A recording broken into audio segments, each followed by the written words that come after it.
Welcome to the Deep Talks, part of Managing the Future, the MIS podcast. Oh. Today we're getting into Module 28, Introduction to Data Analysis with Python, Part 2.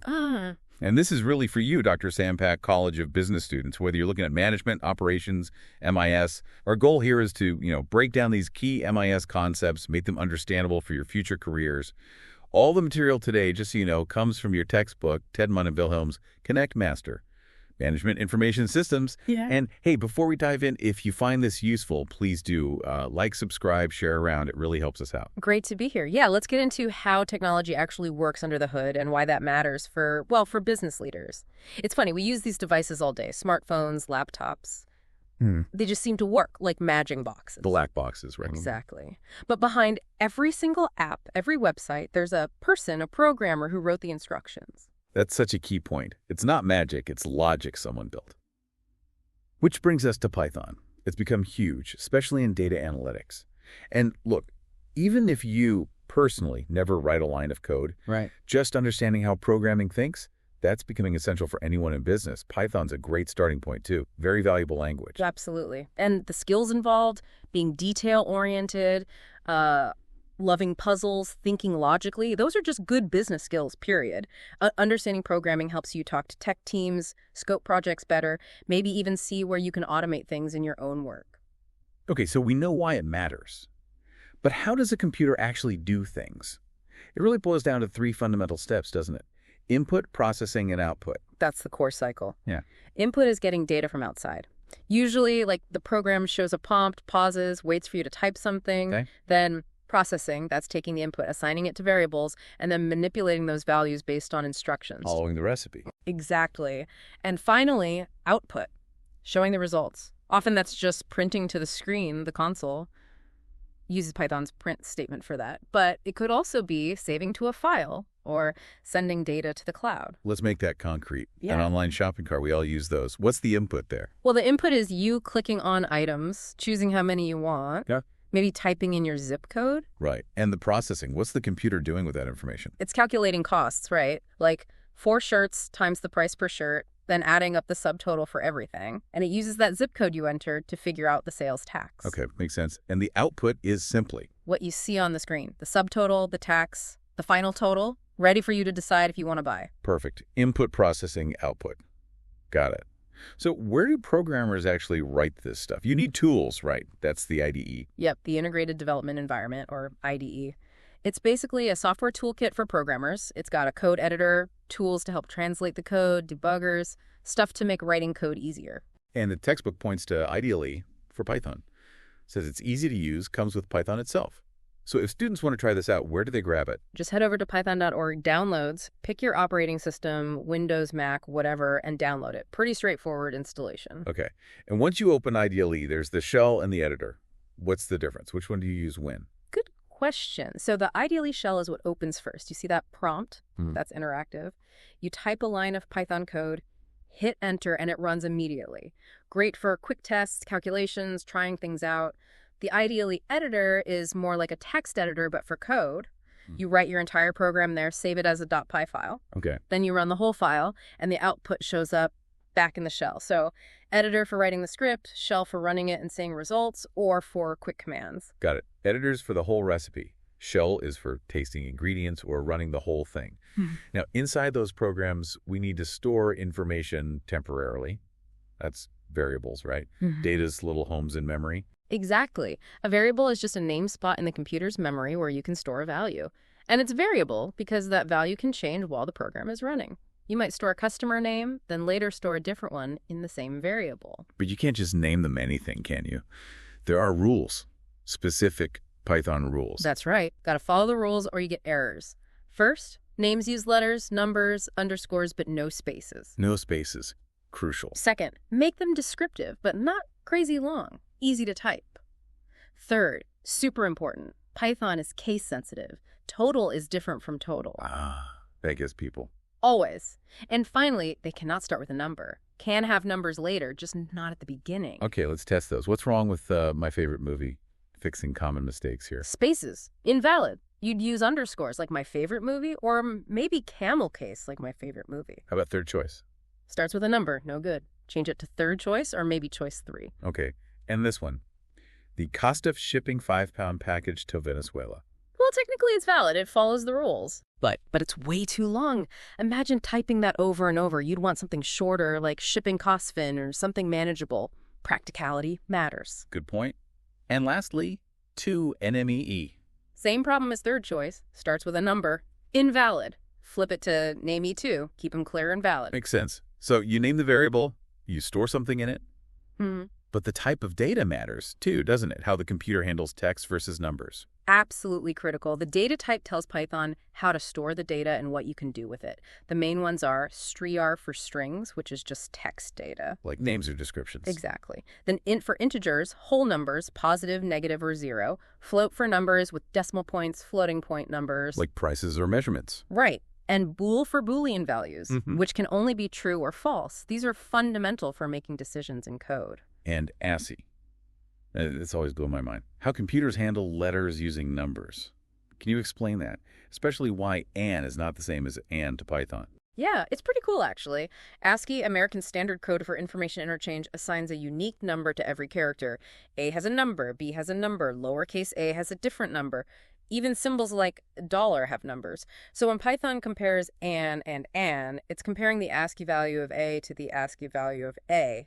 And they're different. They're different numbers. So the comparison AN comes back false. Case matters because the underlying numeric codes are distinct. It's why data cleaning is so important in business. You need consistency. Wow. Such a small detail with big consequences. Yeah. Okay, shifting to numbers, there's an order of operations, right? Just like in math class, Pandas or something? Exactly like math class. Python follows a strict hierarchy for arithmetic operations. First, parentheses, anything inside gets done first. Second, exponentiation raising to a power using first. Third, multiplication, division, and modulus % the remainder after division. These are done from left to right. Okay. And finally, addition, plus, and subtraction, also done left to right. You have to respect that order or you'll get wrong answers. Let's try that example. 2x plus 1 equals 1. If x is 0, what happens? Okay, substitute 0 for x. 2 else plus 1 equals. Order of operations, multiplication first. 2, 0 is 0. Now we have 0 plus 1 equal 1. Addition next. 0 plus 1 is 1. So it simplifies to 1 equal to 1. The phi means not equal to is 1 not equal to 1. No, it is equal. Right. So the statement 1 equals 1 is false. The whole expression evaluates to false. See? That order completely changes the result. Critical stuff. All right, let's zoom out. How do programmers actually build a whole program? There's a process, right? The program development cycle. Yes, the PDLC. It's a structured approach, a methodology, kind of like a project management plan, but for software. It helps break down the work into logical steps, which is vital for any complex task programming or business project. And part of that is design, using tools like pseudocode and flowcharts. What are those? Right. Before you write actual code, you plan. Pseudocode is like writing out the program's logic in plain English phrases, but structured like code, almost like a recipe outline. Flowcharts are visual diagrams. They use standard symbols, boxes, diamonds, arrows to show the sequence of steps and, importantly, decision points or branches in the program. Really good for visualizing the flow. So what are the actual stages in this PDLC? There are 5, I think. And which ones should a future manager really pay attention to? Yep. 5 stages. 1, define the problem. What exactly does this program need to do? This is crucial for business folks. Get this wrong, and the whole project is pointless. Define the business need. Exactly. 2, design the program. Plan the logic using pseudocode, flowcharts. 3, code the program. Write the actual Python code. 4, test the program. Test it rigorously. Does it work? Does it break under weird conditions? Another critical stage for business outcomes, bugs are expensive. Definitely. And 5, revise the program, because it's almost never perfect the first time. It's a cycle. You test, find issues, revise, test again, just like iterating on a business plan. And what about comments in the code? The lines starting with #why bother writing stuff the computer ignores. Comments are essential. They're notes for humans. You write comments to explain why you wrote a piece of code a certain way, or what a complex part does. It helps other programmers understand your code, or helps you understand it when you come back to it 6 months later. Future you will thank past you. Definitely. Python uses hashtag for single-line comments, and you can use triple quotes or multi-line comments like a longer explanation block. It's all about making the code maintainable. Okay, now for the real building blocks. The textbook says almost any program can be built using just 3 basic concepts from the 60s. What are they? It's amazing, right? Those three are sequence, selection, and repetition. Sequence is just doing things in order. Step 1, then step 2, then step 3, simple flow.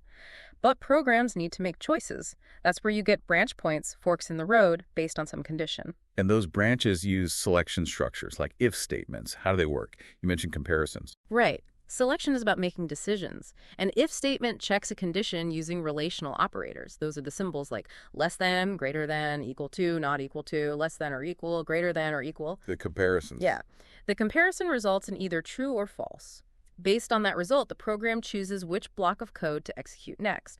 Only one path is taken. But what if you need to check multiple things at once? Like, is the user logged in A and D? Is their account active? That's logical operators. Exactly.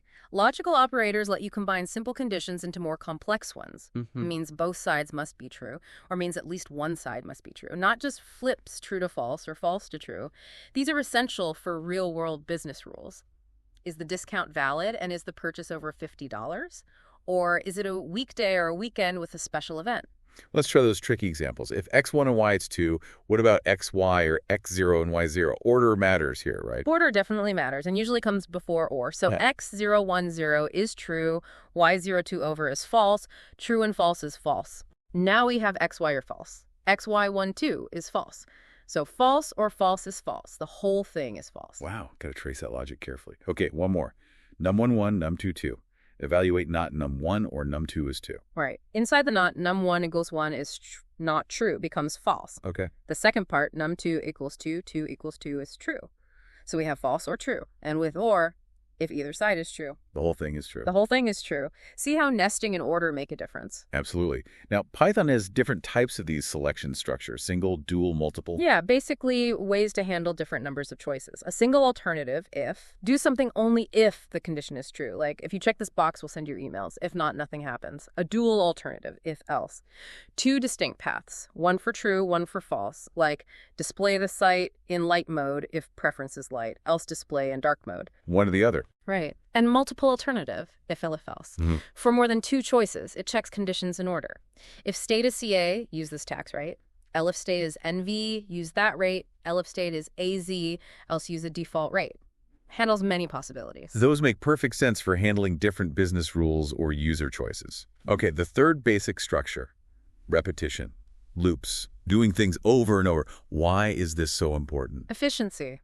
Imagine processing payroll for 500 employees. You don't want to write the calculation 500 times. A loop lets you write the calculation once inside the loop body, and the computer repeats it for each employee. Each repetition is an iteration. But how does it know when to stop? Avoid the dreaded infinite loop. Ah, the infinite loop. Yeah, I had one freeze my machine once, just churning away. Oh, no. The loop has a test condition. It keeps looping while that condition is true.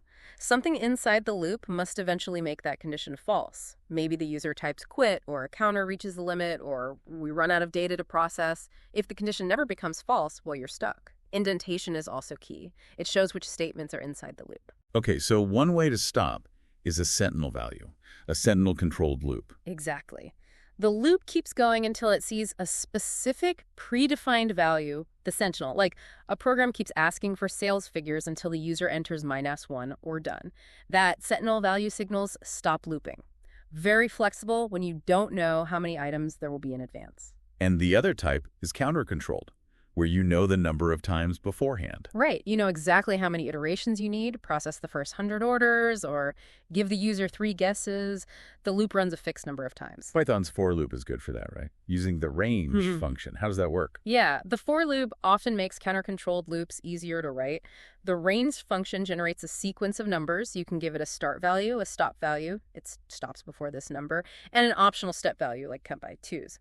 So for I, in range 1-6 would loop 5 times, with I being 1, then 2, 3, 4, 5. Super useful for things like processing monthly data or iterating a set number of times. Absolutely. Great for iterating through lists, processing daily reports for a week, anything with a known count. So sequence, selection, repetition, and you can nest these. Put loops inside ifs or ifs inside loops. Oh, yeah. Nesting is where the real power comes from. You can have loops within loops, complex decisions inside loops. That's how you build sophisticated logic for complex tasks, all based on just those 3 simple ideas combined in clever ways. It's really elegant when you think about it. Okay, last section. Let's talk about tools for handling data more effectively: functions, lists, and CSV files. First up, functions. What are they? A function is basically a named block of reusable code that performs a specific task. Think of it like a mini program within your main program. The big benefits are organization, breaking code into smaller chunks, and reusability. Write it once, call it many times, saves tons of effort. Like a standard operating procedure in code form. Exactly. Python has built-in functions like print, but you define your own using the def keyword. It makes code much cleaner and easier to manage, especially in larger projects. And functions often take arguments. What does that mean? Arguments are the pieces of information a function needs to do its job. If you have a function calculate tax, price, rate, then price and rate are the arguments, the inputs it requires.